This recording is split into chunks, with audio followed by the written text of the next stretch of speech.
Wanted to be a Jedi. Being a Jedi is an incredibly physical and involved lifestyle. However, I also very much like the computer, which is an incredibly sedentary and non-involved lifestyle. So we wanted a way where we could combine the physicalness of being a Jedi with the usefulness of computers. So our software is a way that you can use computers while feeling like a Jedi. So you move the cursor and can click the mouse with your hand, almost as if you are using the Force. So the way that our software works is that we're taking the image of a hand and we're finding where the fingertips are given the shape.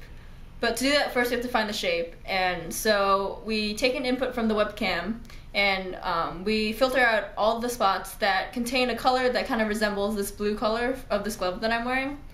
And then we store that image, or store the hand in what's called a contour, which means it's a binary image that is white everywhere this color shows up and black otherwise. So if you look on the right side here, that's the contour that I was describing.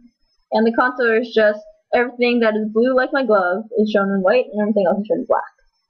So given this contour, what we can do is find a hull. And a hull is basically just the outline of a shape without any concave areas. So it's as if you put a rubber band around the whole shape. So it looks something like this. It looks like trace your hand around here, all the way up, and around and back down. So without any of the dips between my fingers. Now, given both the hull and the contour, we can find convexity defects. And that means that, for example, at this point of the hull, you can see there's a dark blue point right here at the bottom and a red point on the top. So it measures just like how many of these like concave dips there are. And given the number of concave dips, we can, guess how many fingers I'm holding up. So right now you can see there are 5 blue points and 5 red points. It means I'm holding up 5 fingers. Now, if I, for example, close 3 of these fingers, you can see there are fewer convexity points. And so using this, we can assign how many convex points it finds to how many fingers I'm holding up. So, and then we can set actions to those things. So, for example, if I'm only holding up 1 finger, if there are 2 points, we set this to make the mouse move. And if I find 3 points like this, that means click.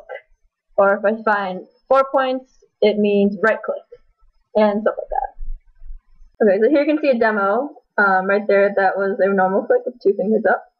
Unfortunately, my screen capture program doesn't show the mouse, but it actually is there when you use our software. So here's a right click, there's 3 fingers up, and there's a normal click to get rid of the right click menu. So unfortunately, there are some limitations to our software. One of them is that sometimes the software kind of spastically does not look for the convexity defects or does not see them, and so while most of the time they are there, at random points they'll just go away, and so the cursor is unsteady at these points in time, and rather than like going in a smooth line, it can be jolty, or it jolts around. And another issue is that there's no way to programmatically tell the computer to drag the mouse, and so you can't click and drag something. Instead, it will just look at like the start point and the end point without anything in between.